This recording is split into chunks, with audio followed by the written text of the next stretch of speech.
Last matter coming before the court this morning is Medina County Auditor versus Annette. Both parties will have 15 minutes in which to present the case, agree the appellant, and you wish to retain some of that time. For rebuttal, let me know when you come up to the podium. I'm keeping track of the clock and keep you apprised of the passage of time. We are being visually and audibly recorded and posted online, so please try to remain by the podium as much as possible. We have read the briefs and we're ready to proceed when you are.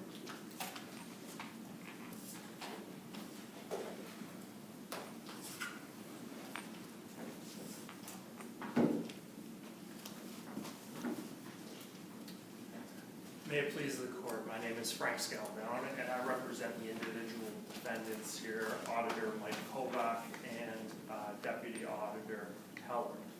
We ask this court to reverse and remand. This case comes before the court on an immunity issue, and as this court is probably aware, that Ohio's Political Subdivision Tort Liability Act provides broad immunity to individuals, unless a specific exception to that immunity applies. And there are three. One is for bad faith, malicious, reckless, and wanton conduct. Two is when a conduct is manifestly outside the scope of employment. And three, when the revised code expressly imposes liability, which is not an issue in this case. Here, the trial court's opinion, without explanation, denied immunity on the first two exceptions to immunity. The court didn't talk about any issue with regard to defendant Heller's conduct, which he did or didn't do, just cited the exceptions, the language of the exceptions, and the summary judgment standard. So there was no explanation. I'd like to point out, as opposing counsels pointed out, Kovach did not pursue, defendant Kovach did not pursue immunity at the trial court level with regard to the whistleblower claim, which is the only claim that is left against him. So the focus of, we'd ask if the court finds that the trial court's order is unclear with regard to its ruling on immunity with regard to defendant Kovach, then we send it back down for clarification. But otherwise, the focus of this appeal is on defendant Heller. Here, the claims against my client are for malicious prosecution and defamation. So the immunity provisions are in relation to those two claims. With regard to malicious prosecution, my client filed a protective order against the plaintiff who came into the auditor's office and acted in a disruptive, loud, and threatening manner. Here, most of the 15 witnesses who were at the auditor's office at the time testified that the conduct was threatening, inappropriate, and all of them concluded that the conduct should result in her termination. Rather than go through that testimony, I would just point the court's attention to the summary judgment attachment, all the affidavits of the witness. It's Exhibit B through, I believe it is P. This filing of the protective order is a reasonable and justifiable response to the conduct that is articulated in the witness's testimony and what occurred on that day. The employees at the auditor's office, you see, were afraid, including my client, of the conduct that the plaintiff engaged in. So after filing of the petition and cutting against any claim that there's bad faith or malice or wanton misconduct, after my client met with the magistrate Lieber there, she decided to withdraw the protective order for fear that it would make public some medical information about the plaintiff. So within 2 hours after the petition was filed, it was withdrawn. So our position is that conduct does not rise to the high level of culpability that would constitute an exception to immunity. With regard to the trial court's ruling with regard to claiming that the actions were manifestly outside the scope of employment, it's important to point out the high standard that is required to establish that. Even if conduct is only in part to further the business of the county, then it is not manifestly outside the scope of employment. The conduct has to be so severe that it severs the employment relationship. And here, there was an effort on my client's behalf to protect herself, but also the employees that witnessed the conduct from the potential actions of the plaintiff. So my client's fears arose directly out of a work-related issue to drive from an incident that occurred on work hours at the workplace. This doesn't meet the high standard of manifestly outside the scope of employment. The second claim is a defamation claim, and these are I guess the claims against them can be broken down into two categories. One, there is statements made to a newspaper reporter, and then statements allegedly made online. Our position is they cannot establish an exception to immunity for malice or wanton conduct because the very nature of those claims are not competent to avoid summary judgment, and certainly not competent, equally not competent to avoid the immunity provisions. First, the comments allegedly made to the reporter regarding a hand injury or expressing fear, this is hearsay evidence that cannot be considered on a motion for summary judgment. It's well-established law in this district and others that that simply will not do it. With regard to the comments made online, that's based on complete speculation that somebody named Toby was the author of comments that the plaintiff attributes to my client. But there's no establishment that that's the case. And further, from looking at the opposition to summary judgment, there was no statement of, there was no presentation of what those comments were in terms of the actual document.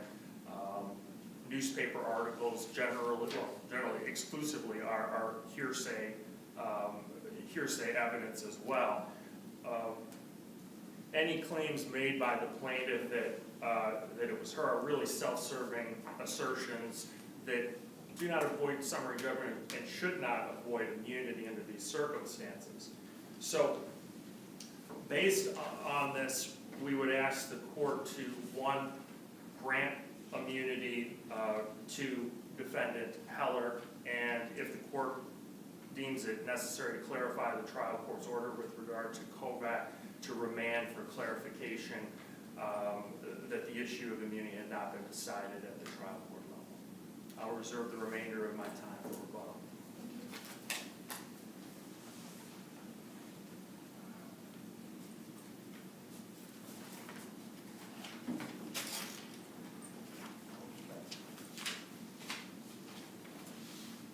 Good afternoon, may it please the court. I'm Chris Immel, and along with Ted Lesiak, and we are here representing Annette Ehrlich, the appellee in this matter, and we are urging this court to affirm the trial court's decision as it has been presented. As the appellant has already stated, they have conceded the fact that Mr. Kovac did not raise an immunity defense to the whistleblower claim. As that is the case, we believe that part of the trial court's decision is already not an issue before this court, and this court therefore can affirm that part of the decision. As it relates to the immunity claim for Deputy Heller, Ms. Heller did in fact act outside of her scope of employment when she filed the civil protection order. The civil protection order can only be filed for the individual itself. She cannot go to the domestic relations court and file the petition for the civil protection order for the office. That is not allowed under the statute and the laws of Ohio. Did she allege that she was personally threatened in her petition? She could not state with any clarity what threats were made to her or that she was threatened. Further, in her deposition testimony that was taken in this case and submitted as evidence, she could not articulate any threat or menace.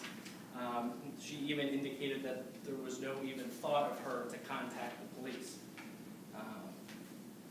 Further, medical records, she knew that Ms. Ehrlich was on FMLA leave at the time. She put forth some of that information in the petition, which is protected medical records. The appellants want to state that the petition was dismissed after speaking with the magistrate to prevent that information from becoming public. However, once that CPO petition is filed, that document is already public record and can be accessed. Therefore, Ms. Heller did in fact already file and make public the medical information as it relates to Ms. Ehrlich. The appellants also want to indicate the affidavits that were submitted based on the employees who were there at the time. In those affidavits, there are 4 affidavits in particular that do not state that there were any threats made by Ms. Ehrlich at the time. Further, Ms. Heller herself indicates that the dog was not a threat. Ms. Ehrlich just sat near the machine that she was using to copy her personnel record at the time. If in fact Ms. Ehrlich was such a threat, we would think that she would not be able to finish her task at the time.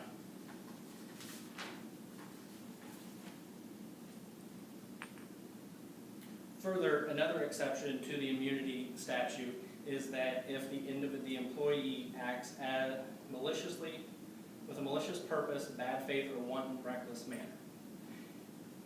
We take a step back in the facts and what happened in this case.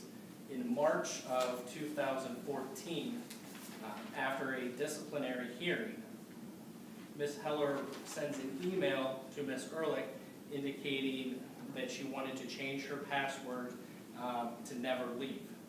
She then states in her deposition testimony that this was done to bully and threaten and infuriate Ms. Ehrlich.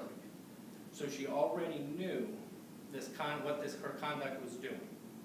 Her conduct was already purporting and pushing forward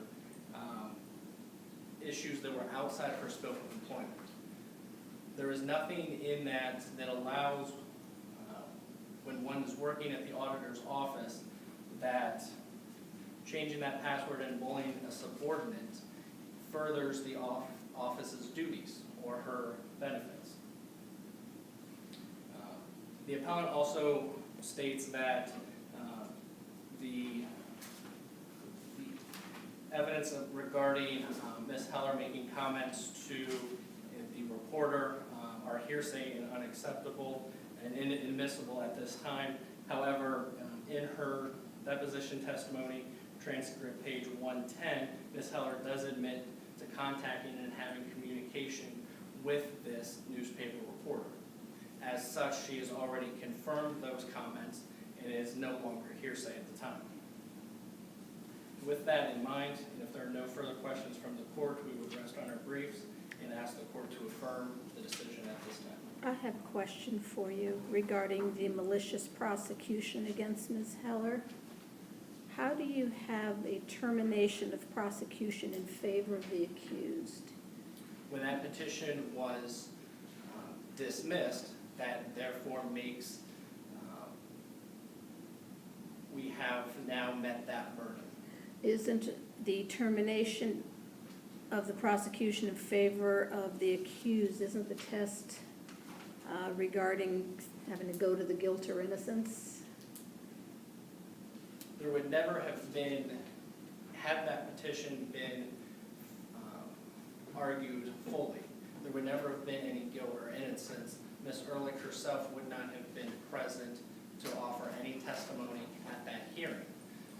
So we do not need to get to the guilt or innocence portion of that test.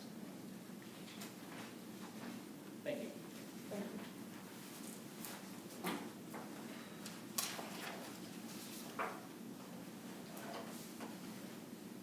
We have 5 minutes, so. With regard to the last question, Judge Callahan, there was the proceeding was dismissed without prejudice as well regarding the malicious prosecution claim. I'd like to. So you think that means the burden's been met or not met? I think that candidly, I think because the issue on appeal relates to immunity, it may not affect the case directly. The without prejudice, I think, goes more toward the lack of, I mean, the testimony expressly states that she was trying to do the right thing. She learned what was going to happen. Out of concern for that information becoming public, she withdrew the petition. But her heart was in the right place, and based on the circumstances that are outlined. I mean, if you read through all those depositions of all the witnesses who were there, it's very, very consistent. And to say, I disagree with my opposing counsel that there was no, that she testified that she didn't feel like that she was threatened. I would direct the court's attention to Heller's deposition at page 109, where she expressly testified, quote, "In all the 50 years I've worked, I've never been afraid of anyone, and I was afraid of her that day. She was loud, she was disrupted, and she was out of control." And you'll see that sentiment echoed throughout those affidavits and the testimony. I want to back up with regard to the statements regarding whether my client could effectuate what she wanted to do with the protective order, that is, protect the office. The issue here is not about whether she was correct or incorrect in her belief of the scope of the protective order or what it could achieve. The issue here is whether the circumstances demonstrate that she acted with malice, in bad faith, in reckless and wanton conduct. And even at the lower end of that scale, it's perversely and consciously disregarding a serious risk that will, in all probability, cause serious injury. And it just doesn't apply to these circumstances. How about the attachment of the medical records, which was clearly improper? The statement in it, again, I think that the statement is that she made looking at it right now, she requested FMLA for anxiety issues. Our position is, I mean, it's still not going to rise to that high level of malice. Her heart is in the right place. If you look at the totality of the circumstances, what she's trying to do is trying to obtain protection for the folks that are in her office and herself. She obviously didn't think well of that, and again, cutting to the good faith part of it, she thought better of that and then had the petition withdrawn after she talked with the magistrate who had legal experience with this. Her conduct, taken as a whole, does not rise to that high level under these circumstances, and that's why we urge this court to reverse with regarding that finding, or that lack of finding, candidly, by the trial court.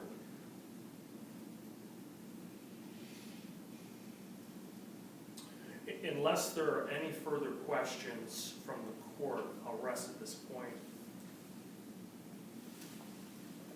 Seeing none, thank you for your presentation today. The court will take the matter under advisement, issue a written decision will be mailed to both sides as well as posted to our website and that at the Supreme Court. Thank you for your time. Appreciate it. Thank you.